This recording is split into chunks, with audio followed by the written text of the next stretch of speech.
Little Hand says it's time to rock and roll. Bring the noise. I think now this is where Celtic comes alive. This is where we come alive as a club and as a team. 5 games to go, semi-finals. 5, 4, 3, 2, 1, go. Good evening, folks, and welcome to the E-Tims podcast. My name is Desi, and so far tonight, I have only been joined by our resident tactician and now online weather correspondent, Hector Bandito. Hector, good evening are you still in a miserable November-like setting compared to today's Twitter reports? Aye. Mrs. Desmond, did you hear this one?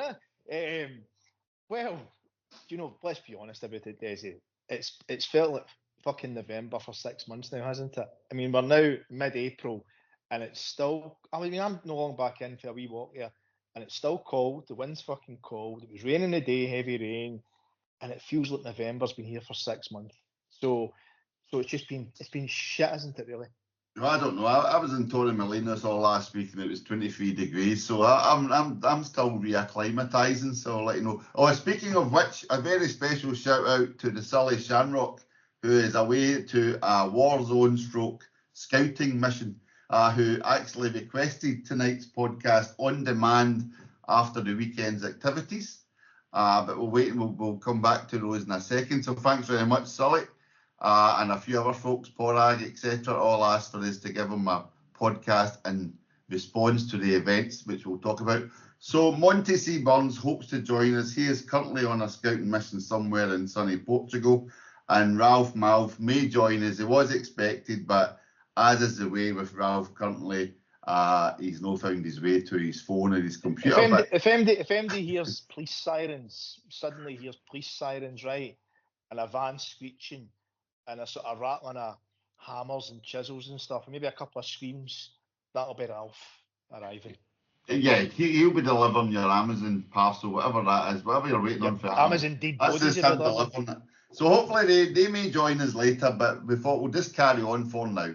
So it's been it's a very eventful weekend, Hector, but we'll step back because we did have a recent podcast preparing for the up-and-coming game at Ibrox last weekend. Yes. And so I thought we'll just reflect on that. I did suggest that I thought speed would be our main weapon, but I didn't think we would actually score within 20 seconds without any Celtic player actually touching the ball until Tavernier whacked it off of Maeda's shin.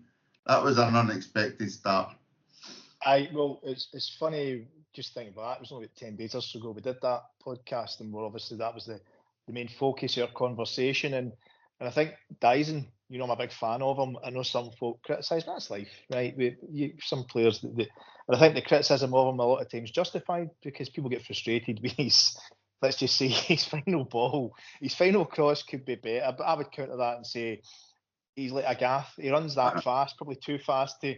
He's Ted McMahon tendencies, is that what we're calling? Aye, just need to take a wee deep breath before he crosses the ball. But what he brings to the team, and it's when he's no playing, is that non-stop. He's a pest, isn't he? He just doesn't stop. He presses 3 players over the pitch, and we're talking about that. That's what he'll do, and he did it again, and more so like the first goal came from him.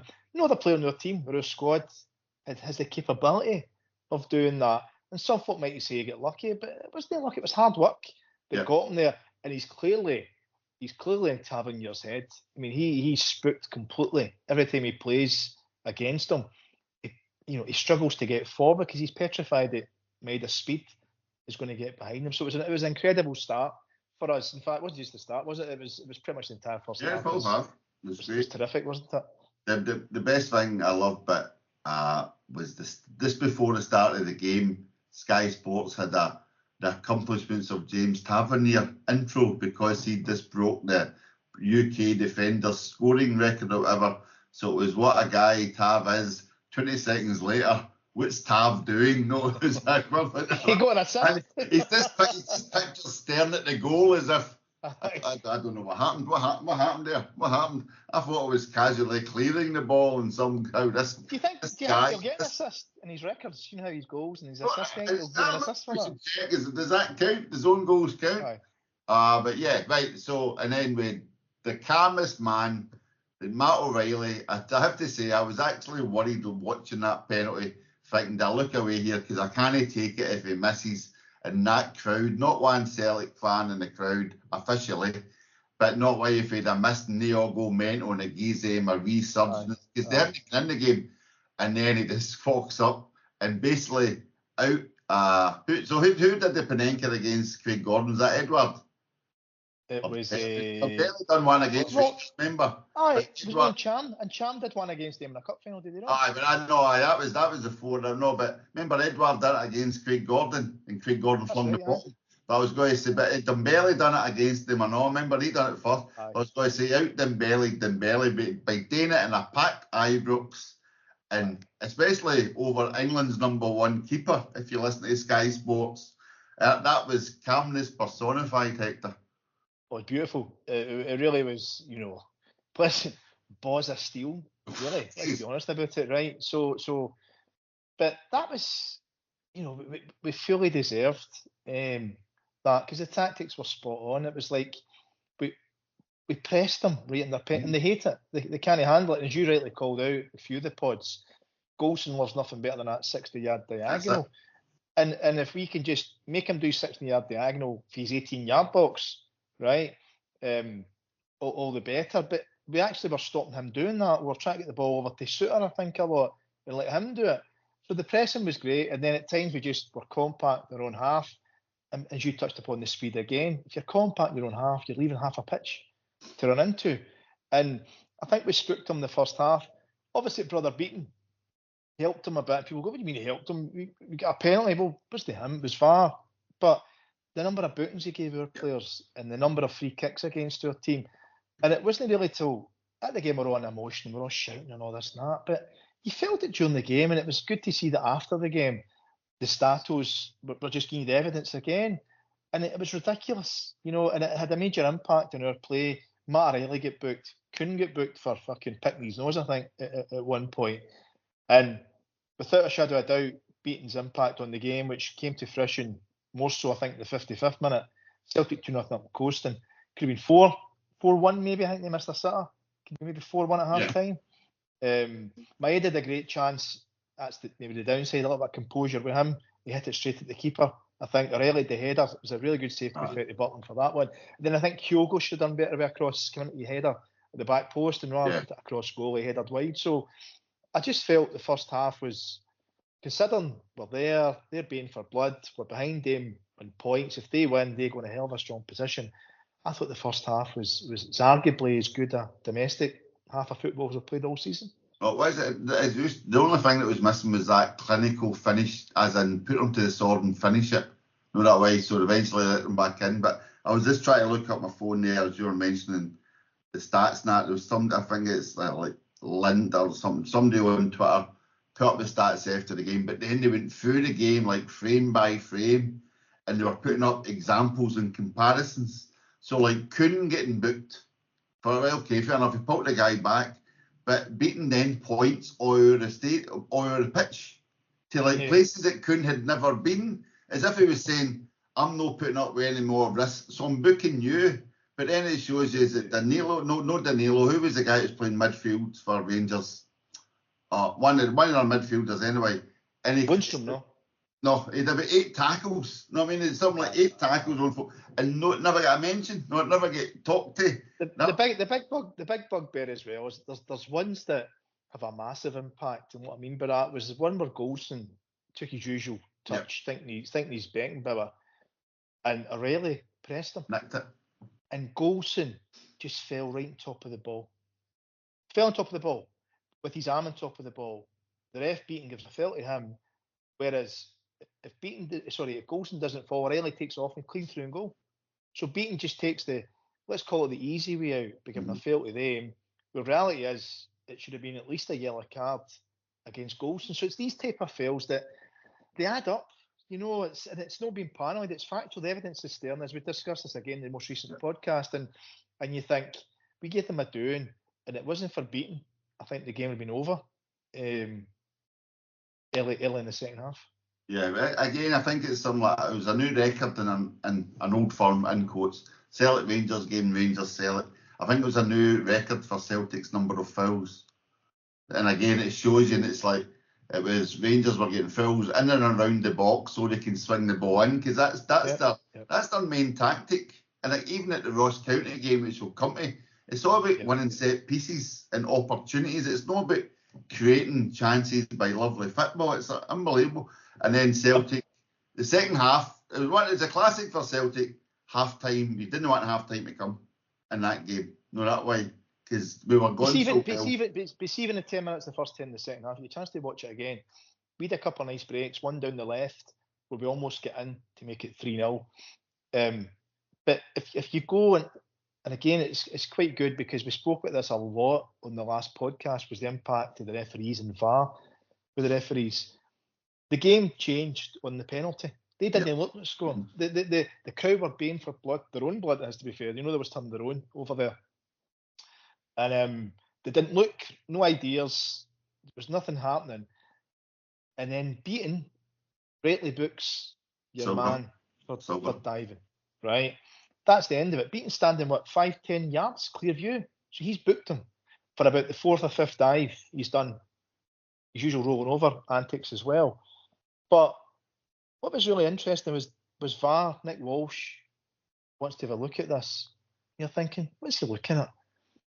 In the first 2 or 3 angles, you can clearly see, it was my youngest boy, he called out, he goes, Johnston's touched that to the side. And I didn't pick up on it the first time. And I watched it again, so he has.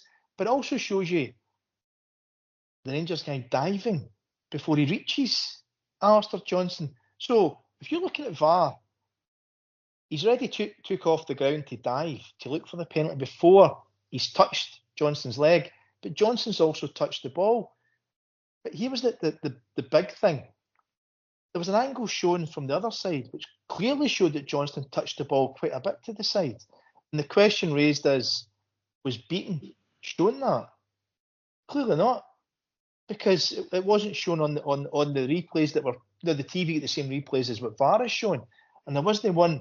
So the question is, did Nick Walsh see that at all? If he did, why did he not show that to Beaton?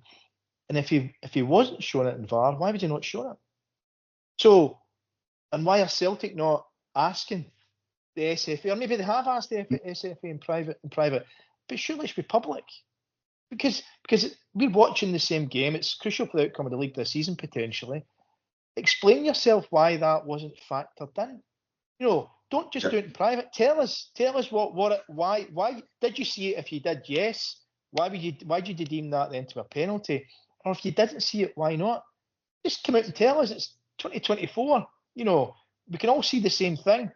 Just give us a reason for it. And I think that's part of the big frustration, not just for us. You've probably seen Aberdeen's comment last week about their game, which is one of the best statements, I think, of all. We have a laugh at the statements, but Aberdeen's absolutely nailed them for it. I just think with Celtic, come on, just tell us, push for it. Let the fans know why they never factored that in. We could always go down the Turkey FA road, whereby clubs were complaining. I think Fenerbahce or Galatasaray, one of them were getting favoured. Fenerbahce. So they've now went to their head. Who's their head of refereeing again? Who is it again? Something for Bonko. Oh, it might be Hugh Dallas. It might, of all people, it might be Hugh Dallas, whose son is effectively sat in his unfit arse doing Urvar at times. You just know he's going to get either the cup semi, the cup final, or the Rangers game. Andrew Dallas, one way or other. Know what I mean? But somewhere that he's done VAR for 9 of their games. 9 of their games, and the amount of penalties he's gave them, Dallas has given them from a VAR perspective, or not given against them, is astonishing. And a lot of folk might, because we're all live for the moment a lot of the time. But when he was fit enough to referee, you know what this with me, Desi, right? When he was athletically fit enough to referee, was it not the case that he gave 4 penalties to Rangers in one game against St Mirren? Now think about that. 4 penalties to Rangers at Ibrox. I mean, you know what I mean without me saying it, right? I do, yes. I think we all do.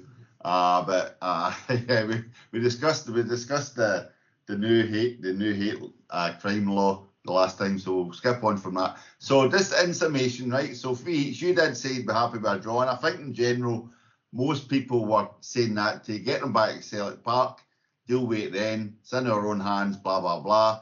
But at the end of the game, did you feel gutted that we'd let it slip, or did you think we've not got to beat? I'm satisfied. Because if you're a Rangers fan, I don't know if you noticed, but they did seem quite happy. They did seem to be enjoying that.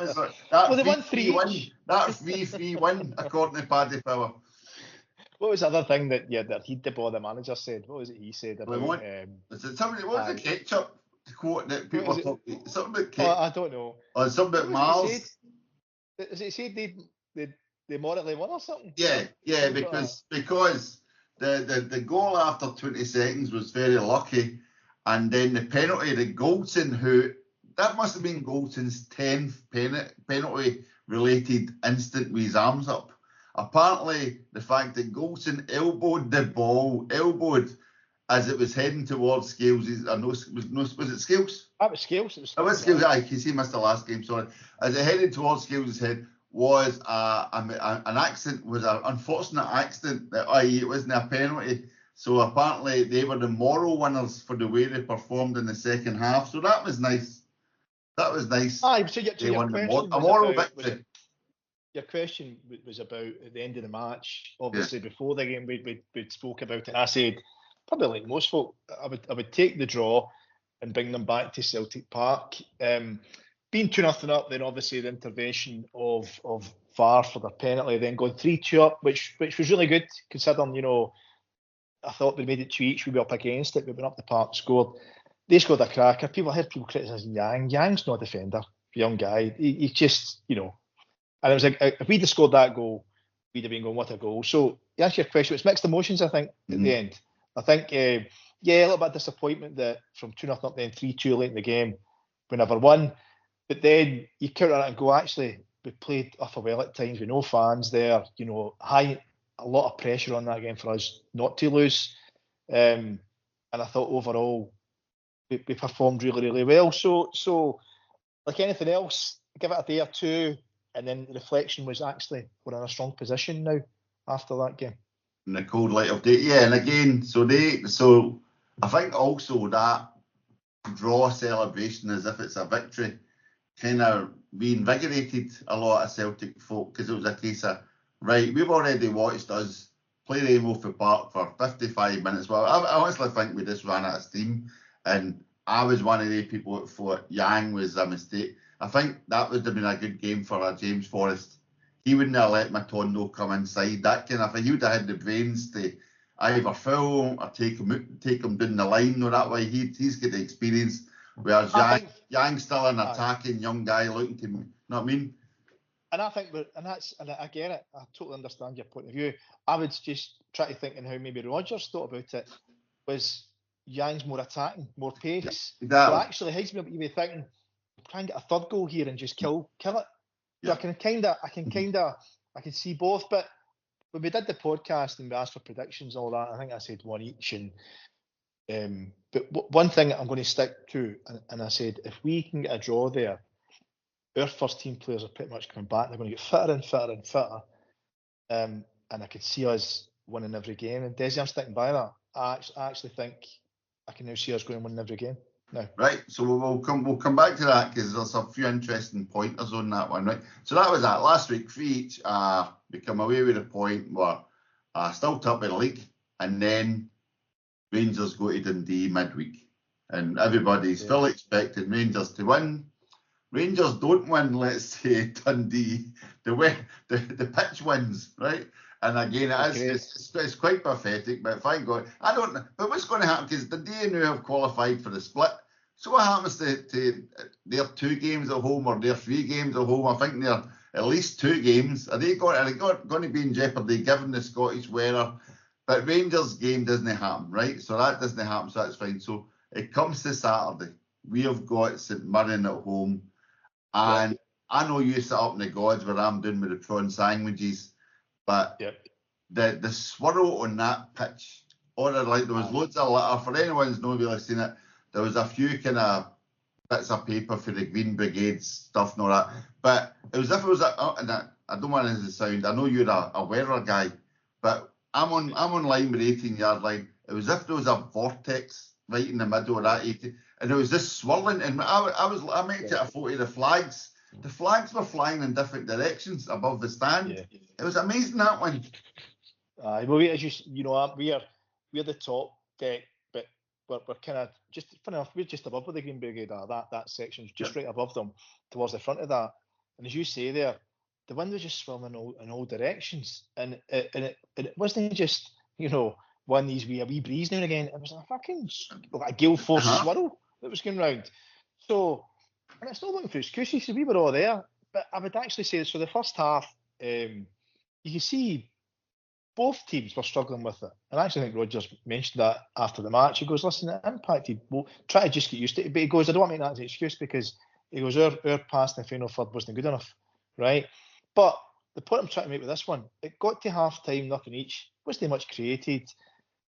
Referee, got to make the one point with the referee, Stephen McLean, whose brother played for Rangers, right? Here we go again, right? There was a point where one of their players in Yang went for a header, and it was clearly a head knock. Yeah. Right? Both players were lying down in their 6-yard box. Was it? It was Yang. Sorry. Sure, it was Yang. So both of them, so it was in their 6-yard box. We were due a corner from it. And the physio's come running over. It's a head knock. Celtic physio runs over to see Yang. Now, Yang's out of the two, you can clearly see Yang. Yeah, he's a wee bit sore, but the St Mirren guy took the brunt of it. Right? He's really lying down. The two physios come over. Yang gets quickly seen to. And then you can see Stephen McLean talk to St Mirren physio, who's at the edge of the pitch, just next to their goal, talking away to him. And clearly instructed him not to come on the pitch, but he's saying it in a kind of jovial, friendly. It's not that kind of arms out, Hulk sign in front of him. It was more a kind of arm around the shoulder, almost kind of jovial wee thing. And it became apparent we're getting a corner. Yang couldn't get back on the pitch. But because the St Mirren physio was stopped to come and see the St Mirren guy by the referee, he could stay in the pitch. So we're now got a corner. And the fans, all the fans, because we're up at our end, picked up on that straight away, and we're going absolutely mental. So there was things like that taking place. St Mirren usual taking ages to waste time in the horrendous conditions. But the point I was really trying to get to in a roundabout way is it came to half time, and I actually thought the fans were quite switched on. That there wasn't a lot of but usually you can go to games, come on, he fought, boo. There was nothing like that at half time. It was actually quite a bit of understanding, if that makes sense. I felt it was quite a rare occurrence. It was quite understanding, which was strange, but a good strange. Considering it's a league fight, we're coming down to the last handful of games, and it just everyone pulling together. And I felt the fans were really understanding at half time on Saturday. Certainly where I was anyway. Don't be where you were with the prawn sandwich mob. Well, some people were saying the crust had been left on the whole meal, but we get through it. No, I mean we did get through it. Some people, as Desi partly they're rationing the Love Park these days because of the prices, but we make do. You know what I mean? We make do. But yeah, there was a wee sense of really, because again we were getting the Carter Vickers to Narocki, Narocki to Carter Vickers. That was happening a lot again, and we were starting to feel we were going to go back down that road. Alistair Johnson on that half, he's right in front of me. He wasn't having that great a first half, but then come the second, Hatate and Iwata, they weren't in the game because I don't know what had happened, but they weren't finding any space. And then Carter Vickers and Narocki weren't willing to take a chance of playing the ball into the middle of the park because there was three big St Mirren players on top of two of them. So you only had Matt O'Reilly. He was your star man in the first half. He was the only guy that seemed to find a yard. So we were kind of thinking, right, if we can just keep this up. And again, for where I was sitting, I'm thinking, well, we get the wind at our back at this point because that's what you're hoping. And then we came out the second half, and it was suddenly as if Hatate and the rest of them just went, right, let's just get our act together here. And suddenly the ball was going out wide, cut to a man inside, and everything was a wee bit quicker, cleaner. You know what I mean? And we didn't need to panic. And then and Kyogo missed a sitter before Rio's goal, didn't he? Kyogo missed a sitter. It was similar to the one he scored. He'd really, and in fact, even if he missed it completely, Carter Vickers did a tackle. That was I think it's only one of those one days. of your loud end of season groans, wasn't it? It was like, oh no. But again, like we had a full hat of St Mirren killing the game at every opportunity. The ref letting them. At one point, I don't know if you have any idea. At one point, Joe Hart ran up to the halfway line for a free kick, and the ref just turns around and almost. I thought he was going to book him for some reason. Some of the guys next to Hart must have said something to him or whatever. But it was like the ref just done that wee little big man act. No, that way as if I'll tell you what to do. I think Hart tried to take a quick free kick. That kind of idea, and it was like, what's going on? It was all a bit mad. But the second half, we start moving the ball a bit quicker. Alistair Johnson starts flying down the right with Kuhn, and then that finish with Hatate. I mean, it's just the speed of that guy's feet and his brain is just, it's on a different level. It was an amazing goal, and it was a good pass for Johnston, and the way he took it on the run, he ran.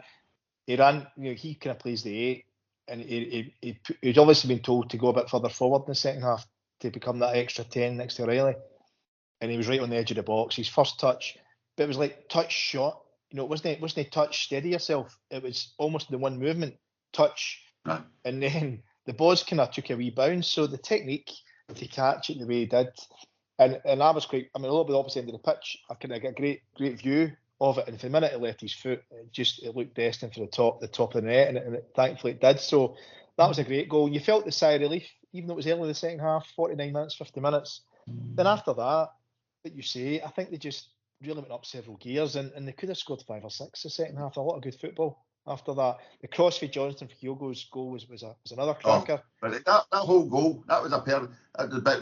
Just to step back to the Hatate's goal, because you and I were talking about life and the schemes before we came on air. For anyone listening who was brought up in a Glasgow scheme, Hatate's finish was a classic 7 and by goal for me, when you've got to keep the ball up in the air before you hit the back of the fence.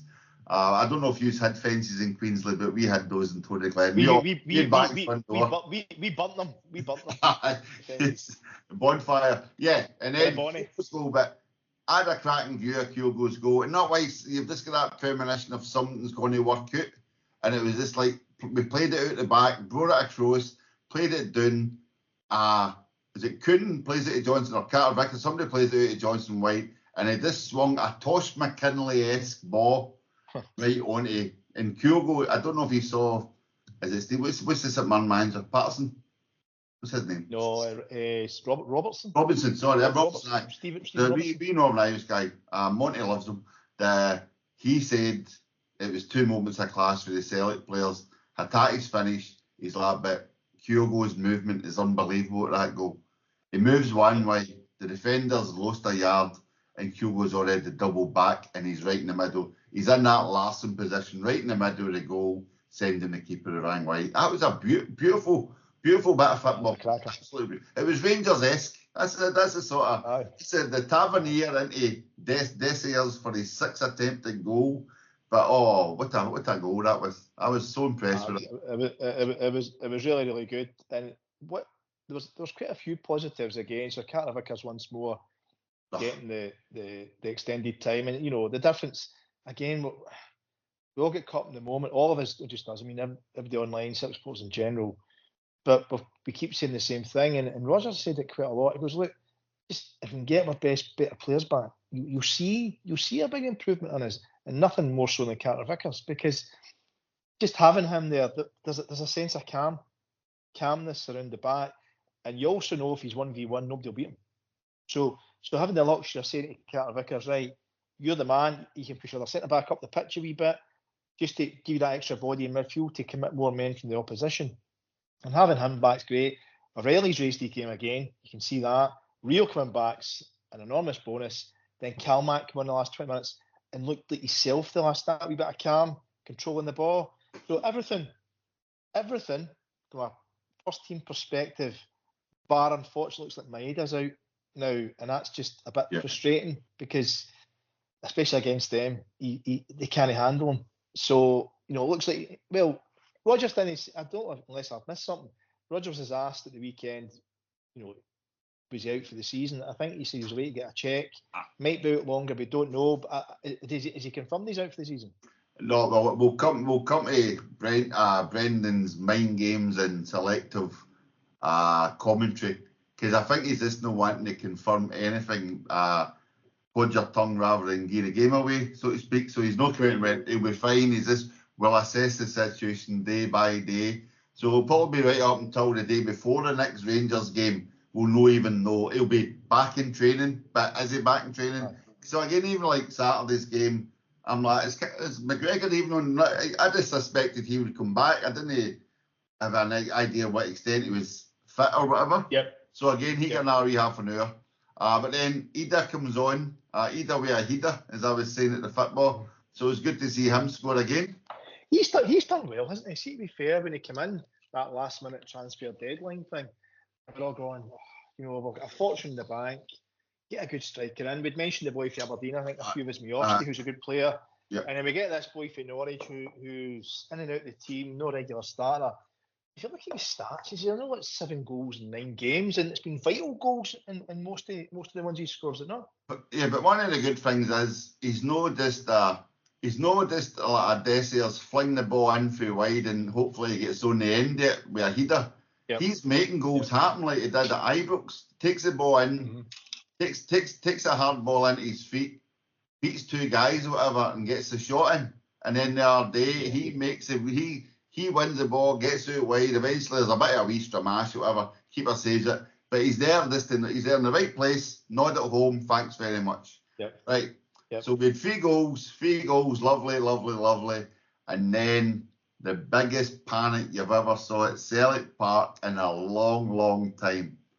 James Forrest is coming, and people have panicked when James Forrest has been coming on before, but I don't think they've ever panicked with James Forrest coming on because they thought we were using 6 subs. That is one of the most surreal experiences I've ever had in my life. Because he's reading out the 4 subs at one time. We brought on Welsh. Remember, we brought Welsh on, then we took off the 4 Asian guys, and we're bringing 4 subs on. He did accept. Oh, here we go. And next minute, Forrest runs by me to warm up. He said, they've got to run by me to warm up. And they're like, oh, that's nice sending James out for a wee warm up. Next minute he comes back and he takes the training top off. And you see him going into the dugout and putting his top on. And I'm like, the guy next to me, James, what's Forrest putting his top on for? We've hit 5 subs. And he's like, I don't know. And I'm like, he can't be coming on. Next minute you see him, and he walks out to go on, and whatever happened, I think the ball went out, but this says St Mirren flung it back in, so they never got to put the board up. So suddenly you see people in the main stand start to get after seat and go, ho! And I started shouting. Stevie Woods, good friend of you, he turns round at the crowd and he's smiling at the crowd as if we're all celebrating scoring 3 goals. No, it's like, ho! No. And he's smiling away. And I don't know if there's anybody out there with footage, but there's a guy sitting about 20 feet to the left of the dugout, the Celtic dugout. Somebody, it's the 4th official's waiting to get James Forrest on. We all think it's a 6 sub, a legal 6 sub. We're winning 3-0. This could be the most Celtic thing ever. Throw away a lead, throw away 3 points because you put too many subs on. And this guy obviously knows it's a concussion sub, right? We don't know it's a concussion sub. And next minute, this is a guy in the crowd, I swear to God, he's turned in his face, facing the crowd as if he's John Paul Taylor doing his Celtic liaison officer. He's turned into the crowd, and we're all going, ho, shouting at the dugout. And this guy starts pointing at his head and putting his thumbs up as if to say, it's all right, it's a concussion, but he's just pointing at his head and putting his thumbs up. Did they pull out a wee red book, a real book? I swear to God, it was like it was literally doing charades stuff. Everybody's going, what? And then suddenly he started, hold on, I think it's a concussion sub. So we all thought it was maybe for the Rocky. We didn't realise it was for the St guy. No, Mike's been over in 60 minutes, and we thought maybe. But I didn't know that. I don't know about you, right? I might think I'm clued up in football. But how many folk genuinely knew that you could make a concussion sub? And your opponent gets an extra sub too if you've had one. I didn't know that. Every day's a school day, but you're right. Because we're all sitting in the glass, guys next to us, and obviously and one of my boys next to me, and my mate's boy, and we're all chatting going, we've made 6 fucking subs. No, we're all counting them. Like you were there going, Right, so we had going, right, so the Rocky's going off, right, because he's just back. Then we did because we're laughing at the time. We made 4 subs in one go. We're going, not seen that in my puff, 4 subs in one go. Oh, we did Aye. 1 and 4. Hold on, that's 5. Then James, wait a minute. And then so one of the guys next to us, he somehow manages to get this loser thing at Celtic Park, a Wi-Fi signal, right? And he's going, fuck, we have made 6 subs, right? And we're all scratching my head going, we're no stupid. You're not telling me that Rodgers and Kennedy and that don't fucking, no. Then somebody put me message through in the signal, no, concussion sub. Oh, thank fuck for that. Can you imagine? By the way, this Tom Brett, like Celtic Wi-Fi, I mean, I can't get a signal whatsoever. The guy next to me is watching the Grand National.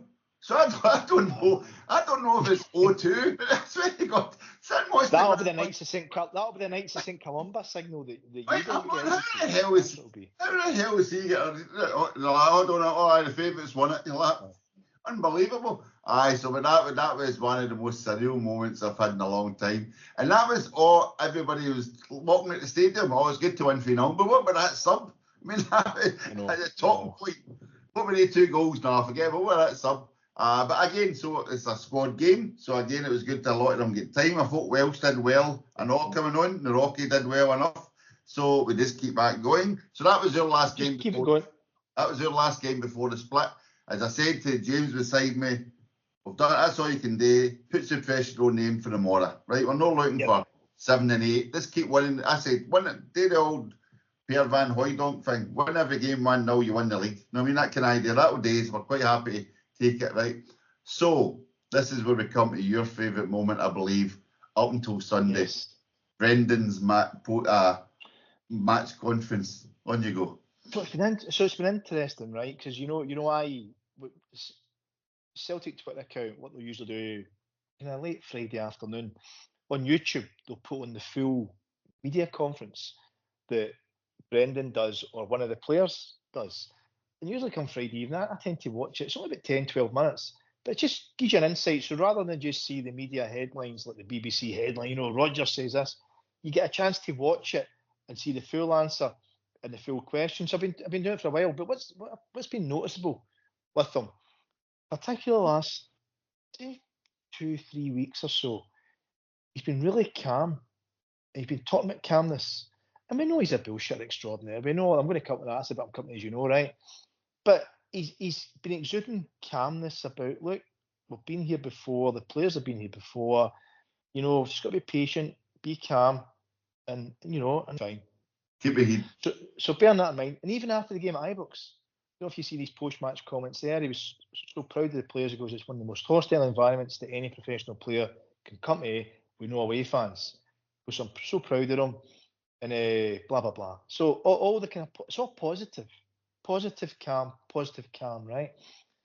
So I'm thinking, we've spoken about this many times, all of us in the podcast, about Brendan at his best is when he's the bullshit bingo or the Brendanisms that only he can come out with, right? So anyway, on the way home in the car for the match, there he is, the post-match interview. And it's going about the match, usual stuff. I'm delighted, 3-0 half time, blah, blah, blah. He goes, but second half was really, really good, blah, blah, blah. Then the person says to him, and I'm paraphrasing, he goes, so obviously it's the final run-in for the title, going to come to the split, 5 games to go, blah, blah, blah. What's your thoughts on that, Brendan? And he does that, that pause, he does. Because he's clearly practiced this in front of the mirror in his house, hasn't he? Many, many times.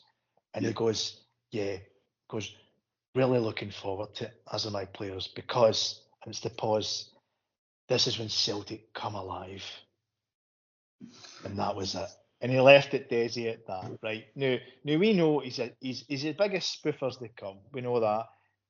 But there's a time when you need this spoofery, as we call it.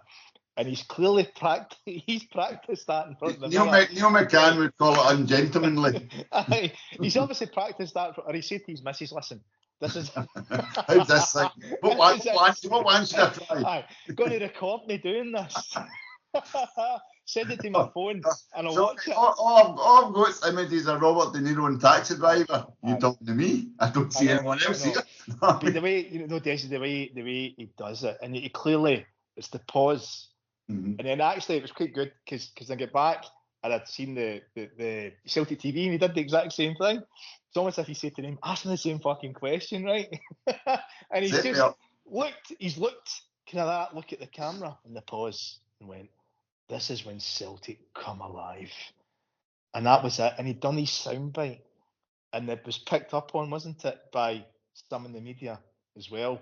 And before they went to play Ross County on Sunday, it was out there, wasn't it? Pat Nevin even picked up on it. Eastern Road's biggest Bowie fan. He's picked up about bending into the Rangers players' heads and the Rangers mentality. So again, that was. So we're all looking forward to Sunday. Not really expecting much. Rangers have to go to Ross County after that interrupted schedule of no actually playing Dundee during the week. That game get cancelled, so that's been rescheduled to maybe next Wednesday. We'll wait and see. We'll come to that in a second. But then it comes to Sunday, early kick-off. I don't want to paint any ugly pictures in the listeners' heads, but I actually watched it in bed. Turns it on, 12 o'clock. The first half wasn't much of a game, to be honest, but Desi's missed a few. And then, of course, Rangers set piece, Ross County scored an own goal. And at that point, I went, oh, here we go, forget it. Goes down the stairs, gets in the shower, goes down the stairs to make kind of lunch breakfast. And I was talking to a guy today and I said, I started making the breakfast, and before I'd even finished making the breakfast, Ross County are 2-1 up. I mean, that way you have to watch the telly going, Mammy, Daddy, we back now. Like, why didn't mind the Kilmarnock game years ago when it was Bobby Tate's last game or something, and they played 8 minutes extra time, and Kilmarnock scored in 97th minute or something. Remember that one? And this reminded me of that. This wasn't scripted. This is no the script. This is not meant to happen. But they were terrible. I know it ended up 3-2 Ross County. But Ross County literally played them on for park at times. I keep talking about Rangers big punt football, but all we ever hear about is, and there's Tom Lawrence, no harm to Tom Lawrence. Tom Lawrence, a very intelligent football player, a lovely footballer, but it just bypass him altogether. Cantwell gets on the ball and runs across the pitch. He's Ryan Kent, he looks good in camera, but doesn't actually achieve much. You know what I mean? But then to watch him, it's just punt it down the line. Hopefully the Tavernier can then sweep it in, that kind of thing. The football is atrocious. And I think that's why a lot of us weren't worried about getting them back to Celtic Park. But even Ross County worked, because I listened to the Ross County players after the game, and they said, we had a game plan. That was all game plan. And we get in at half time.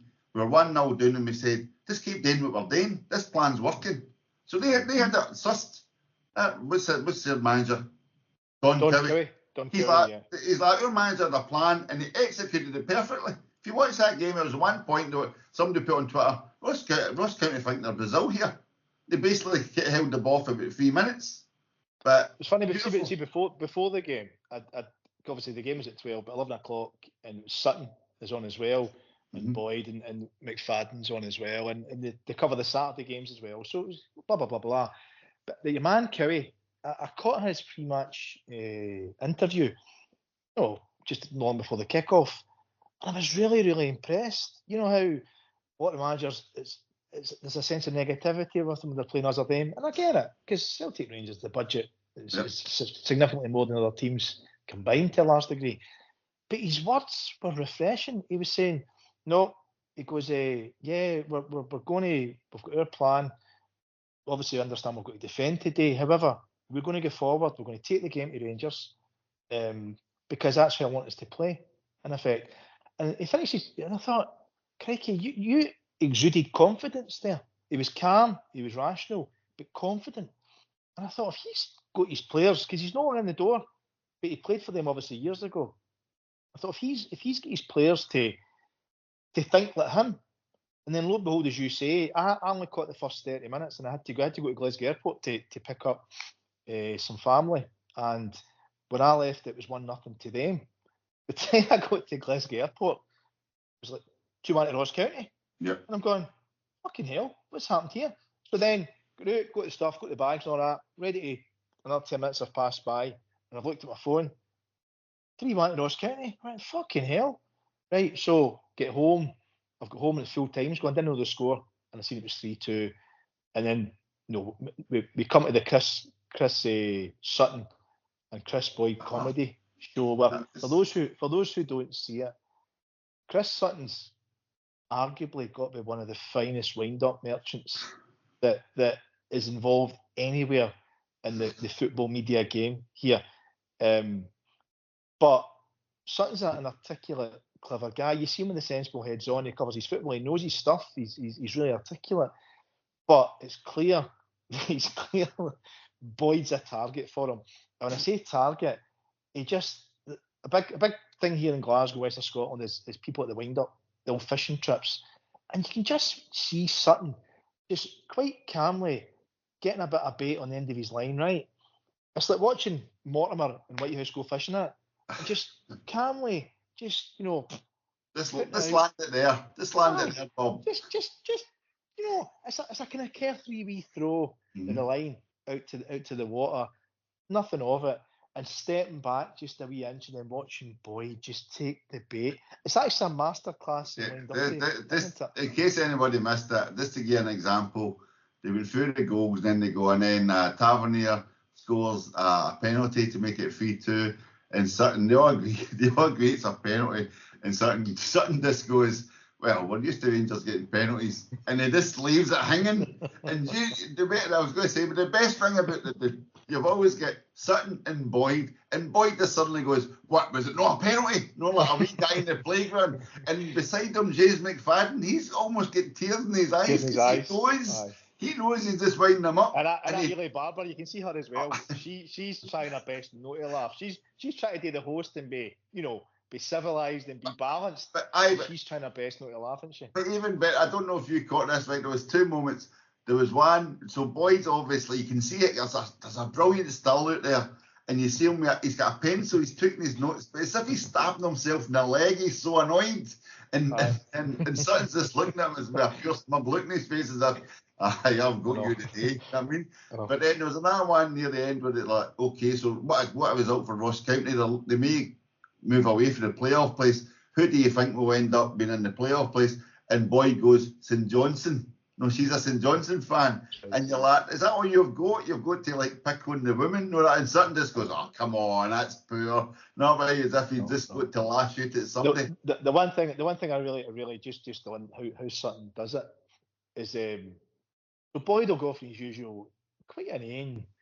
It's like a daft cunt in the pub ranting away in the corner, innit? You just avoid, wouldn't you? And because he played at a good level, no disputing that, and scored a lot of goals. But it doesn't make him intelligent by any means. So anyway, it's the kind of guys that says, you're in the pub, you'd avoid. You go, all right, how you doing, mate? Oh, for fuck's sake, right, we'll go and sit somewhere else. But anyway, so he was talking about the game and criticising it. He was criticising Rangers. Rangers, through gritty teeth, but he's criticising them. Then what I love about Sutton, he'll go Rangers defence, and Sutton will just, the wee know that, just that wee moment ago.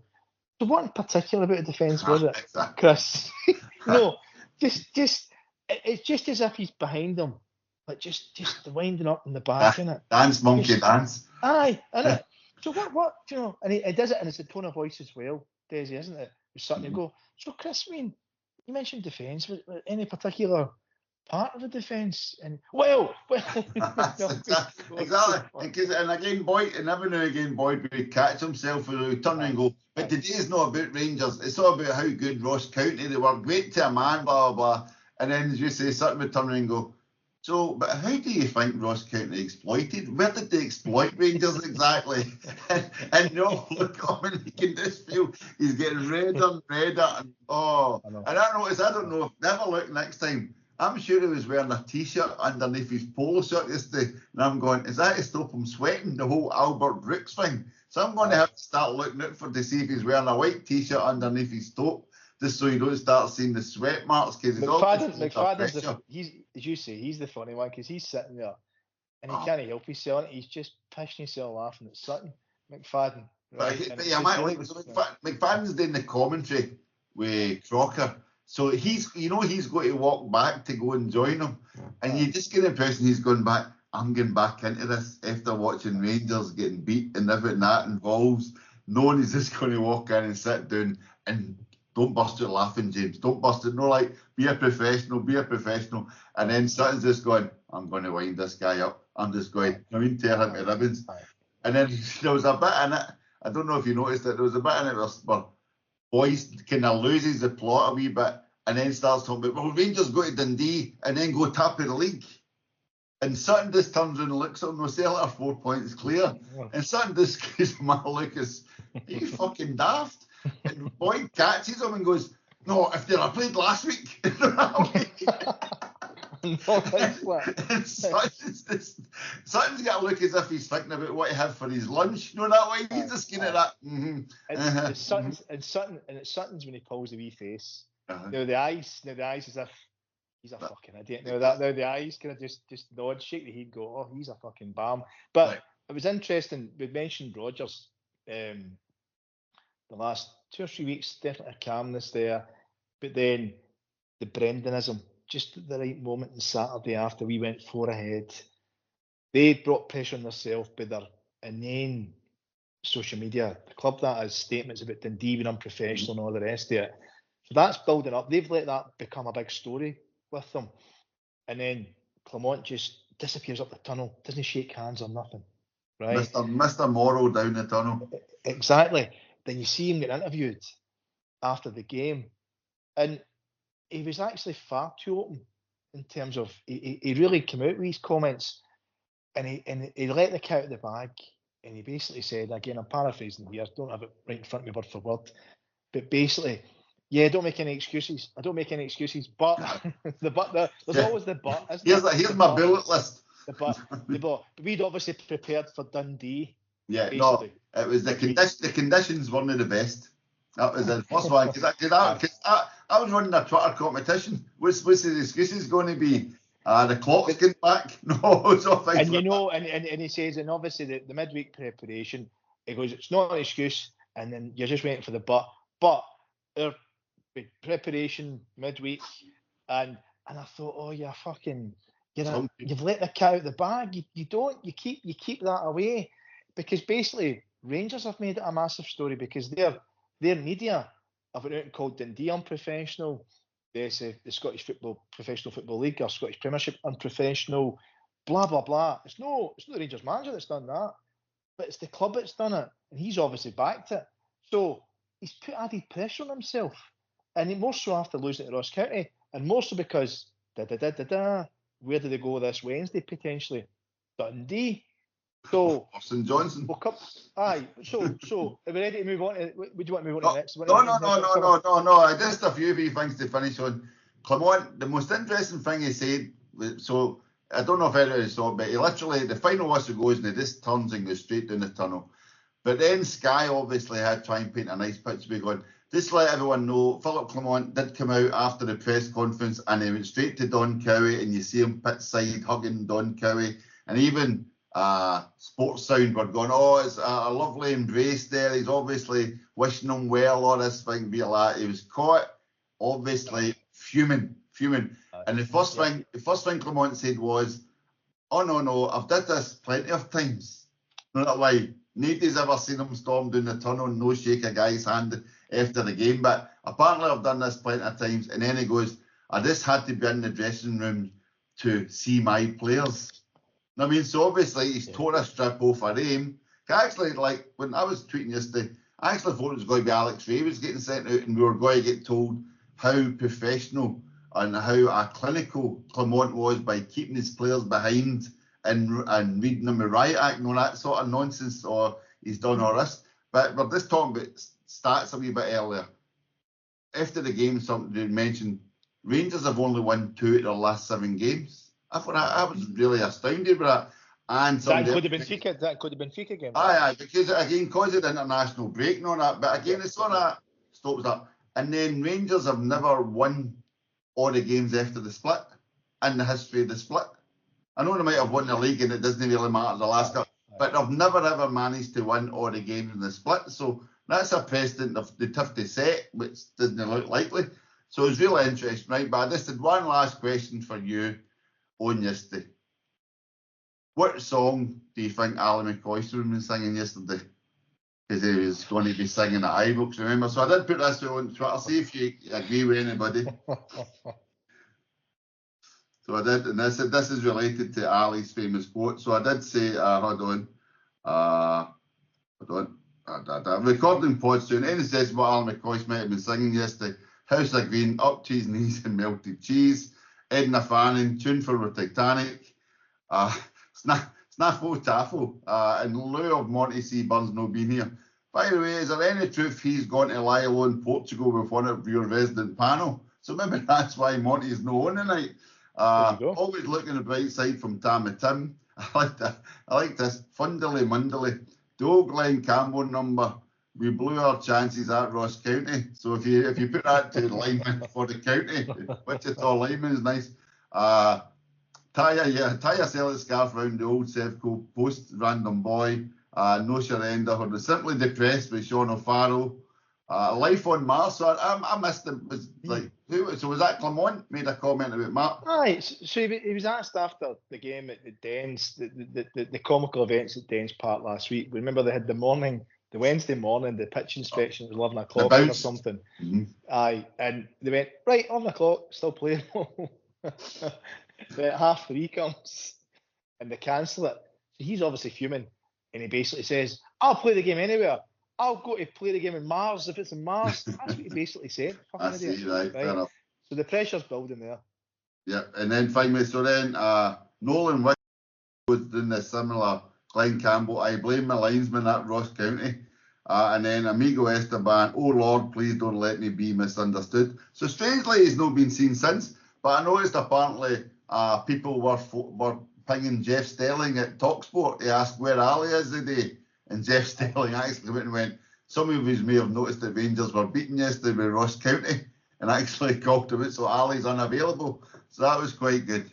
Right, so it was also a very good day yesterday for a good friend of the podcast, a person you highly rate and highly like, Mr. Oh My Days, Jeremie Frimpong. What's the result? Bayern never, Cousin no more. Aye, well done. I mean, they've had an astonishing season. I think they're undefeated, aren't they? Yeah. I think they're definitely undefeated in Germany. No, they're undefeated. Is it Europe as well? There's a few, even a European group game. I can't remember who it was.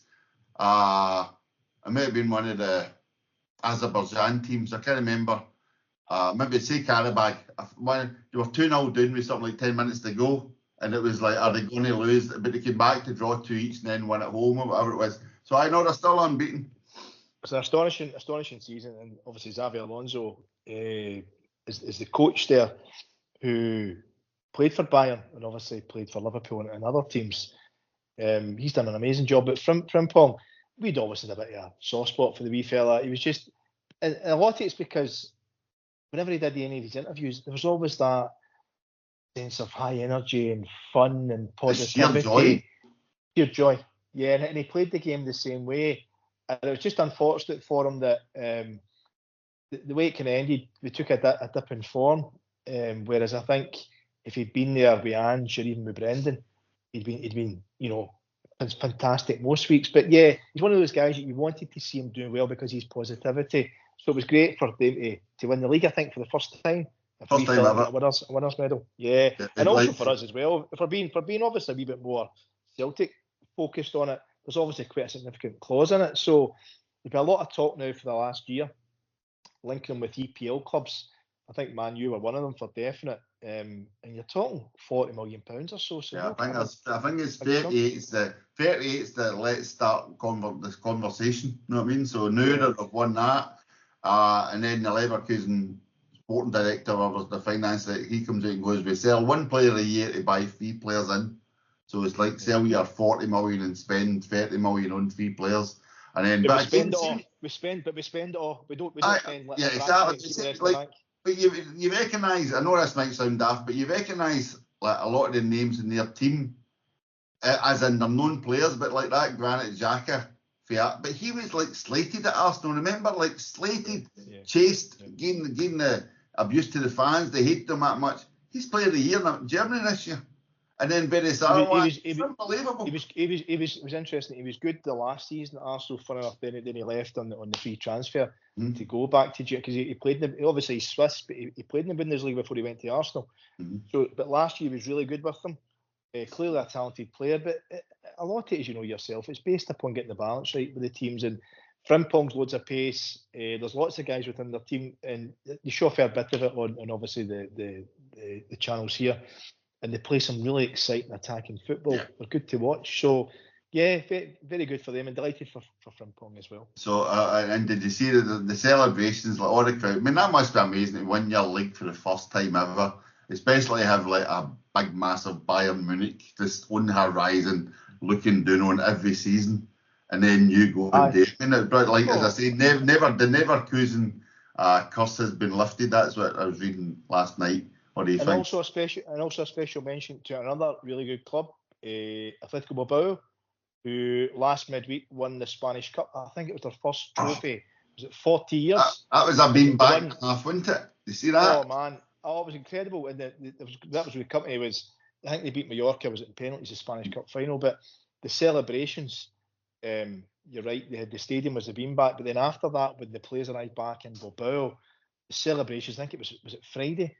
But it was something else, so it looked great, and they're one of the good clubs. They're one of the good clubs in Europe. Good fans, they've run well, so that was good for them. Hopefully, that's the start of them getting a period of success. I mean, one of the best experiences I had with that was me and my wife landed in Split when the night Croatia were playing England in the semi-final for the World Cup. And England, when we were landing, the pilot went, and for anyone interested in football, the current score is Croatia 0, England 1. And the whole flight went, and next way we get in a taxi, gets to the Airbnb, and the woman's turned up to give the keys, and she's kind of looking over her shoulder and messing about with the keys. I'm like, everything okay? Thinks she'd the wrong keys or something. She looks through at this part and goes, football. And I'm like, what is it? As in, there's a big screen showing the football. And I'm like, is it there? I was like, just give me the keys, Mon, let's go. And we ran across, dumped the bags, ran across. And this is thing me. 5 minutes before Croatia equalised, the whole, it's literally the equivalent of Glasgow Green, right? Everybody's jumped up. My wife's sitting in the wee wall on her phone. I've got a big pint, watching the game. Croatia win, and then the whole place was just pandemonium.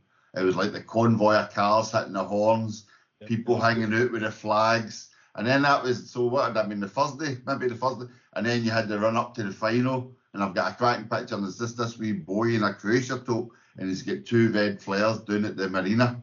I mean, it's just wall to wall, people, and it was amazing. Absolutely, a great experience. Just a pure fluke, didn't he? Just a pure fluke. A bit like my Washington trips, a pure fluke. I get to see Celtic, and I'm just been lucky. So there's two things then. Sorry, one thing that's been delayed. The split fixtures were due to be announced today, but they've been delayed because of this infamous outstanding game between Dundee and Rangers. And the reason it's been delayed is that most folk understandably expected Rangers to win the game, right? But if Dundee win the match, it then means that they don't want us playing them. Yeah, they don't want us playing. They need to win 5-0. Yeah. So so blah blah blah blah blah. So that's partly why they weren't released. They won't be released after this game.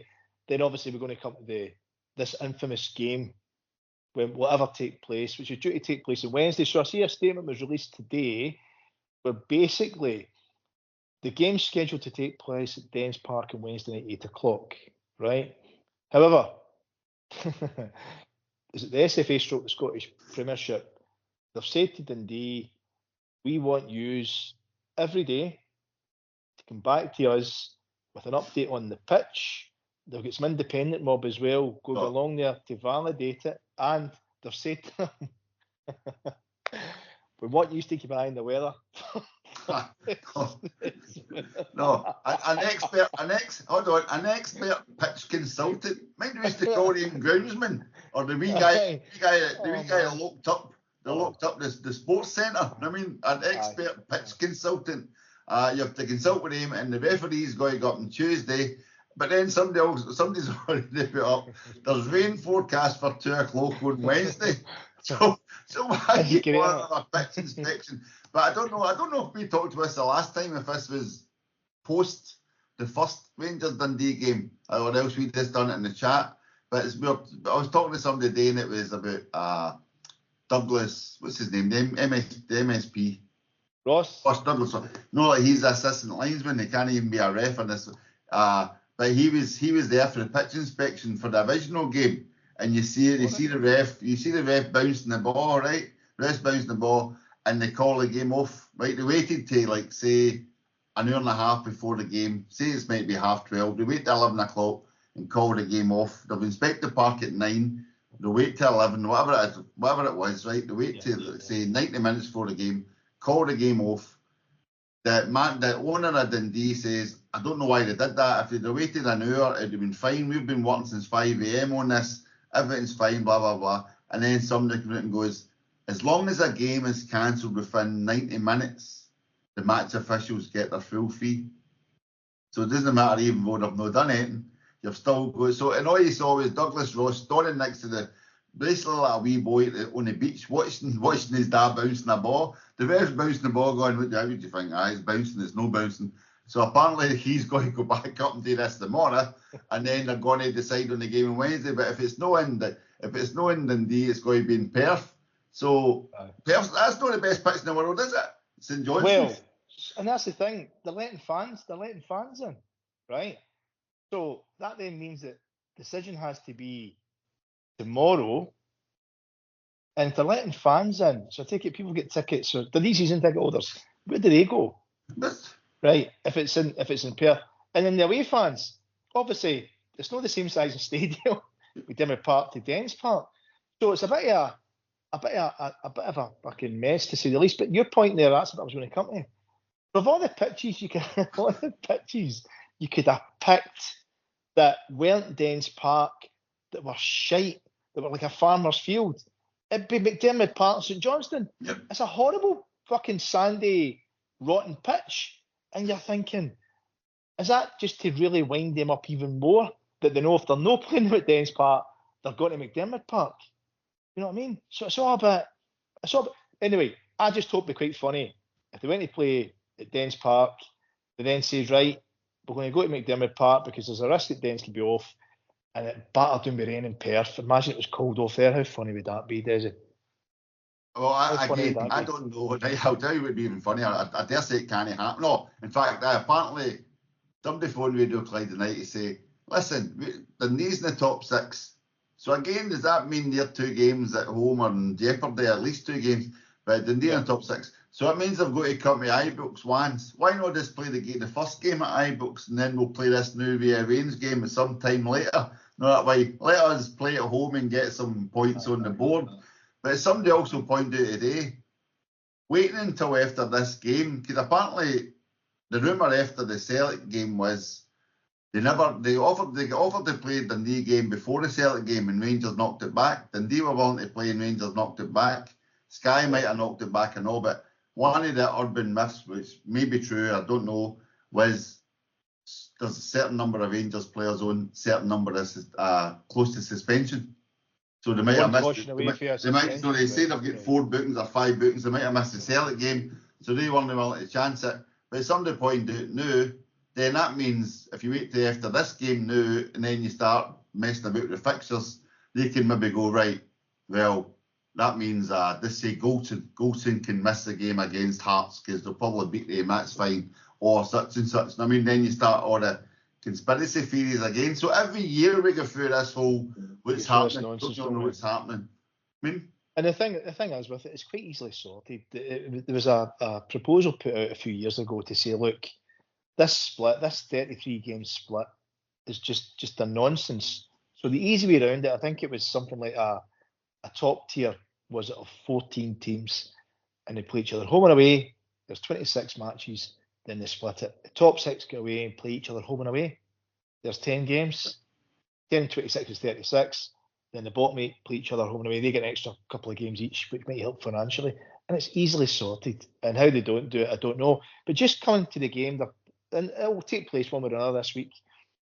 And it was funny, I was thinking more about that than them potentially losing any points for Ross County. I thought the Dundee one's the interesting one. So they got the point at Pittodrie, and obviously Motherwell scored that injury time goal to make sure Hibs can overtake them. So they're now finished sixth. They're guaranteed sixth. They're in the top six now, right? So Dundee have got no pressure on them whatsoever. They're now there. But the bit that stuck in my head a wee bit is because of the quite inflammatory words coming to Rangers, the media site about Dundee's a disgrace, they're unprofessional. You're not telling me that Dundee team's not going to be absolutely fucking fired up for this game on Wednesday night. Pressure's off them. They're in the top six. And the manager, Docherty, I've no doubt will be pinning up on their notice board. Look, what they're saying about us as a club, fucking unprofessional, this and that. I tell you, nothing's guaranteed in football. I'm not saying for a second Dundee will take something. But I think we'll see a few tasty challenges getting thrown into the mix on Wednesday night. And if Rangers play the way they played yesterday, Dundee's got every chance of taking something off them on Wednesday night. Now that would be fucking outstanding if that was to happen. Well, you can guarantee there'll be a Tavernier penalty on Wednesday night, one way or the other. That's a given. I think that's 4-4 at the moment we're looking at. So that could probably be a new record. He likes to set records. What else?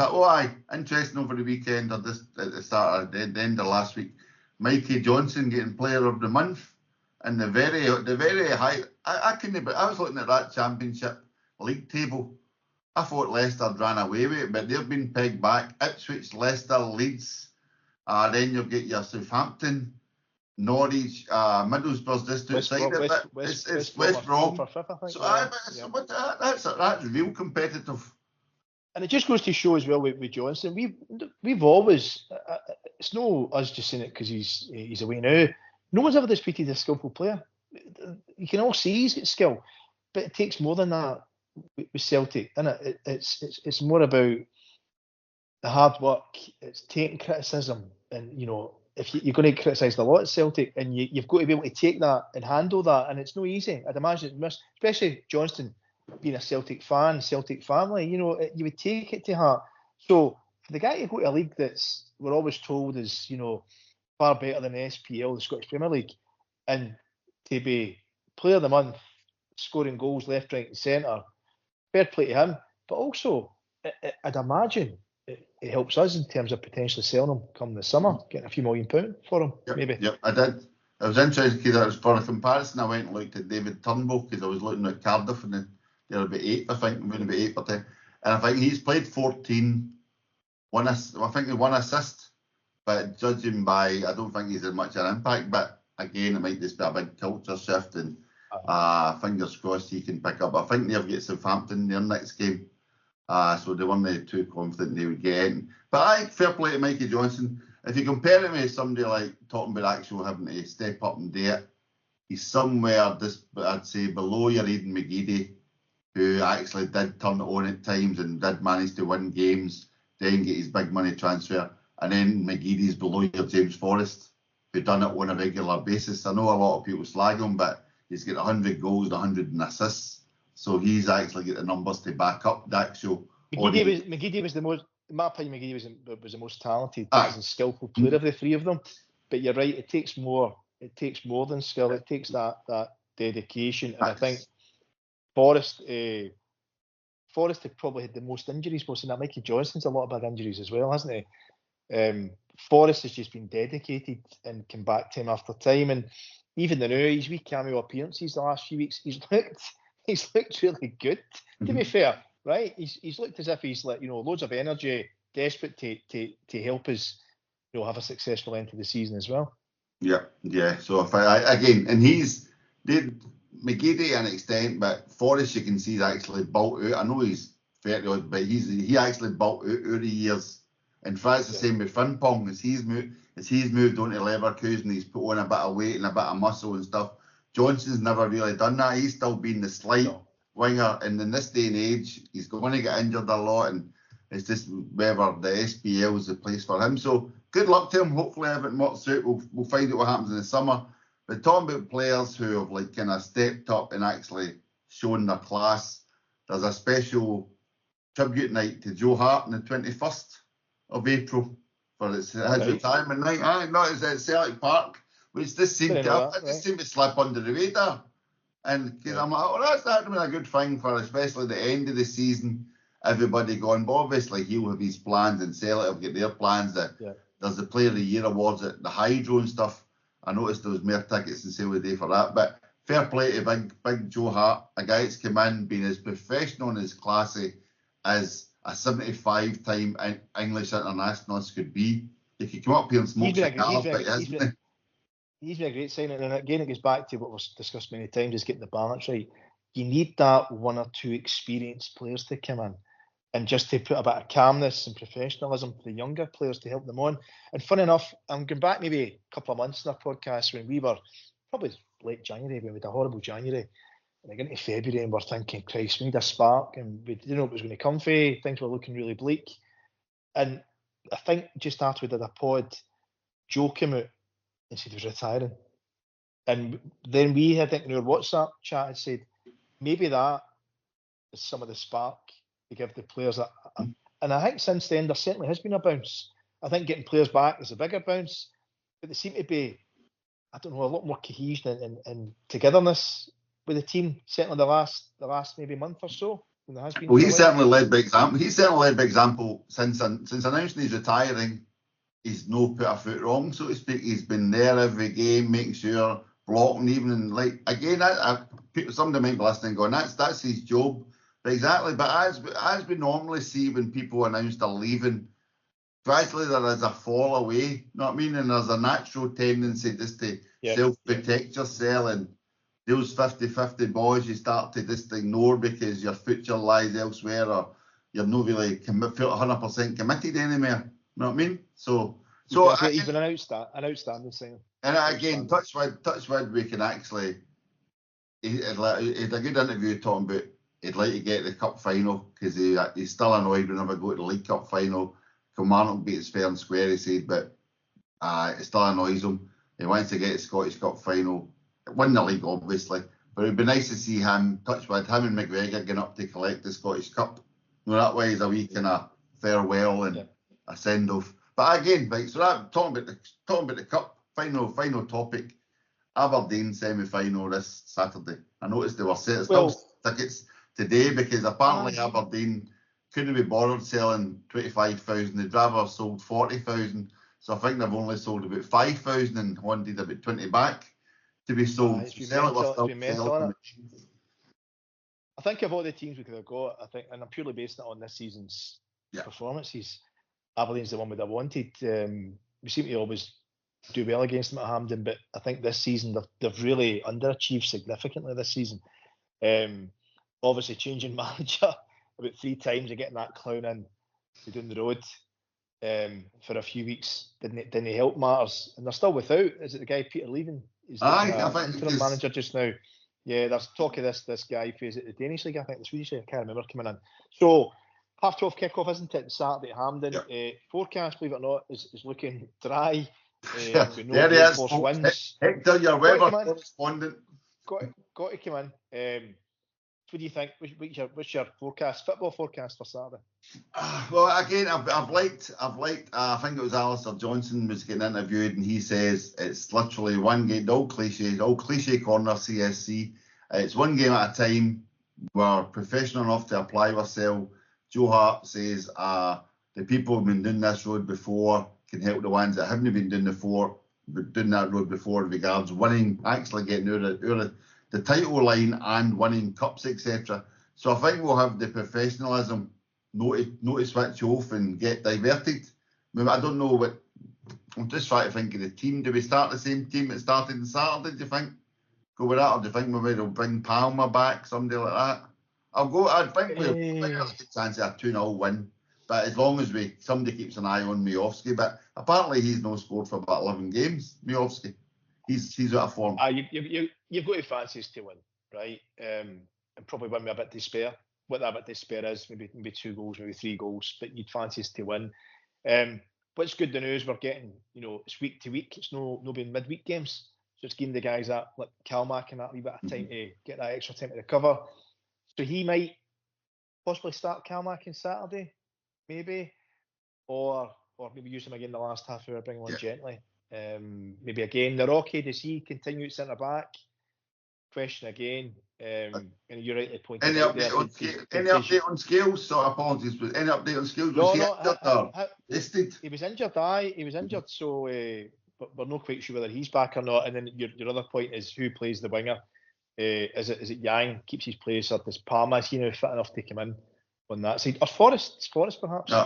Yeah. Get a start. I don't know. So I fancy strongly. Well, we do have 6 subs now, so we can use any of the 6 subs that we need. I mean, but see, there's two heat concussions. You allowed 7 subs. I think I am not up with the rule book. Let's phone Andrew Dallas. If Ralph was on, he could. Neil McCannell know that one. Yeah, Mr. Gentleman's conduct. Or maybe our listener might know that. Sully Shamrock in Azerbaijan or Kazakhstan, he'll know. Whatever war zone he's flying over at the moment. And then hopefully we can. Yes, I'll go for 2-0. Just go in and get the job done, shut up shop. Interestingly, talking about Cal Mack, I noticed there's a few. What was I listening to? Oh, it was Sky Sports the night, but I'd also noticed earlier Lewis Ferguson, Bologna, who's apparently soon maybe got is it Juventus? He suddenly got an ACL injury, so he's out the Euros altogether. That's a shame. And I'm a big fan. And then I know he's only like a kind of squad player for Scotland, but he would have been a good player to take. But then I think there's maybe Patterson's injured. There's a few, or Aaron Hickey, he's also injured. No, like suddenly players are starting to drop towards the end of the season. So again, I'd rather if we try and kind of rest Callum McGregor as much as we can and use him to win the games and either 60 minutes and 30 minutes, whatever works out. Because again, you want to make sure he can get to that tourney. I know we come priority, but it would be nice giving us. I want him back. I want him to start the game against Rangers at Celtic Park. I think against them he's just incredible, especially at home where he keeps the tempo high. And getting Rio back is massive for us with Calmac there, because then, as you know, it's been pretty much Mattarelli's been his ball, understandably so most of the time. Now he's got Rio there, right? Give it to him. And it must raise your game, that 10-20% having that talent next to you. So I'd like to get him back for that game. But it all boils down to the split. Just on the split, we've clearly got 5 games to go in the split. We'll be home for 3, 2 away. The order to be determined. The 2 away is going to be away to Kilmarnock, which has been a tough game for us, but I think we'll take care of them this time, and we'll go to St Mirren. The 3 home games are to be confirmed: Hearts, Rangers, and Dundee. Yeah, so I've got Mini Huns, and Dundee here on my list. So do we think Rangers will beat? And again, pardon me, I can't remember who it was. Somebody on Twitter put up the fact that Celtic Rangers, the first game, say game 4 or whatever it was, second game 21. Third game 31, and then they reckon they'll schedule it straight away, so it'll be like game 34. So you've got like a 17 game gap between the fixtures, and then a 3 game gap between the fixtures. And I mean, it's like a pathetic balance they've got there, actually try to get it into the schedule. So we'll wait and see. So yeah, so we're going for hopefully a nice clean win against Aberdeen, and then move on. First game after the split, Rangers, do you think? I think they'll ease us in. If we've got 3 at home and 2 away, logically, and this is where things fall its arse in Scottish football, logically you think home away, home. That's your alternate. But would it surprise you if your first game was away, then 2 at home? You just don't know with these clowns who do the fixtures. So I wouldn't mind the old Hearts are doing. I wouldn't mind Hearts first at home. I'd like to have a right good go at the end at home. Then obviously, the one I think most of us are thinking, we'll play Rangers at home. It's going to be a tough game. Let's put cards on the table. They're going to be fired up. They're going to throw bodies in the line. They're going to waste time. They're going to dive. They're going to do it with the day. Long 60-yard diagonals, try and bully, win the second ball. Listen, don't underestimate it. It's no a walkover by any means. But the Rugby Park game's the one I think most fans are a bit understandably a bit nervous about based upon results this season. But I would counter that and say the players that we've played against them aren't the level of player we've got now playing against them. Just go back and check the team lines. I think we had Matt Phillips playing against them at Rugby Park. We had him and Skills, I think, with the centre defensive partnership. So there's quite a few players who weren't available at Rio and others who will be playing ideally this time. So I think you see a very different Celtic against them. Yeah, I've got a feeling one way or we'll go to Rugby Park before we play Rangers at Celtic Park. not one of the ones, as if it just works out that way. So we've got our most difficult game realistically on paper away at Rugby Park, and I hope that gives them extra confidence when they come to Celtic Park. But hopefully by then, if Dundee can take care of business in Perth on Wednesday, because chances are it'll be in Perth by this time tomorrow, then that would be 4 points, and then realistically all we've got today is see it out. Somebody said four wins in your first games after the split and the league's done. That's that realistically. The other thing as well is the goal differences took an eye push recently, and it were +5 on them. So even that +5, that's been good to see, and just keep that momentum going. That's all we asked for. We just spoke a few weeks ago. Just get a bit of momentum, and you can actually feel it really for the first time. It feels like the first time really this season, proper momentum, a bit of positivity, and it all gets back to having our good players back again. Desi, I think it's as simple as that, and I'm mildly confident. I think we'll continue to improve, and I genuinely think we'll win the remainder of our games this season. I think we'll win them all. And again, I think that the main thing for me is they now have to win at Celtic Park, because the fact that I could see them targeting another Betis display whereby they just play the ball down the channels to like Seamer or whatever, Dessers, to kind of try and bully their way towards 18-yard box, but they showed up at the back. That sort of way, they just close at the back and look to play in the break. And they didn't need to win in Betis, but they did. So I thought they were going to come to Celtic Park knowing just don't lose. That would be their approach. But now they need to win. So to Clement, what do you do? If things go side by side up to Celtic Park, he's got the question of what do you do? Because you know Celtic's going to come for you.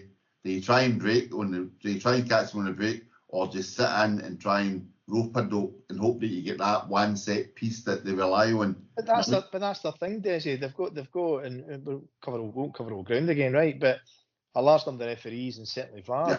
So for them, the set piece can be a ball for the halfway line into your penalty box, any long throw, any corner.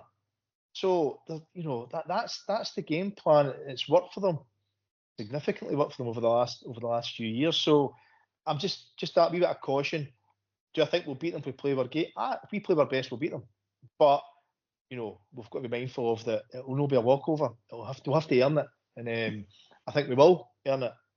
But I'm looking forward to this weekend. I'm looking forward to the remaining games, and who knows, might get a wee Brucey bonus at Dens Park or McDermott Park on Wednesday night. Exactly. The pressure's on them, which is even nice, and we know Tav, as mentioned before, they don't really like it. So fingers crossed. So we've come on a long way, say, for the last podcast, the wee twists and turns in Scottish football. Hopefully Dundee can do a turn, but if that's just a bonus, it's not a necessity. We're no longer in relying on somebody else to do us a favour kind of thing. It is in our own hands, and as Brendan says, this is when Celtic come alive. You know what I mean? So that's what matters the most. So Desi, do you think final thing for me? Do you think Brendan's currently at home working on his wee one-liners, just his final? That final bit that's going to get the media headline the next day, like we come alive, or I'm not pushing my pants like Clement or something like that. He's I can picture him now. I was going to say he's on quotes.com going through inspiration, but I can see him with a Pinterest board. He's been collecting them over the years, and he just keeps flinging them in. And now he's going in, he's like, okay, what do we need? Wind-ups, right? Where's my good wind-ups? Oh, that's a cracker. Right, put that in. We'll have him in his pocket. So that wee pause is him. He's got one hand in his pocket, and he's just nipping himself to say, right, remember that one that's in you.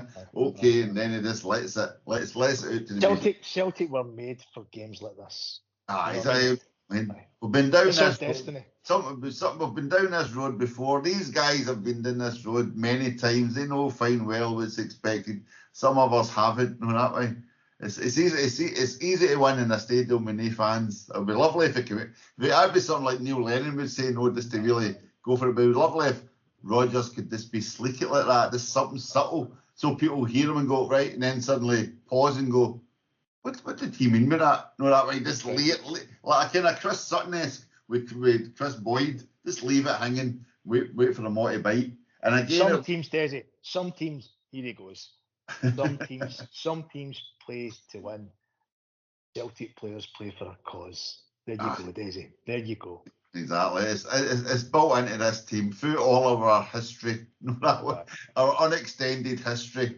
Just keep laying it. Just keep nipping. Laying the shite, keep laying the shite, Brendan. Keep laying the shite. Exactly. Keeps the pressure off the team. Exactly. Just take it on your shoulders. That's exactly what you expect them.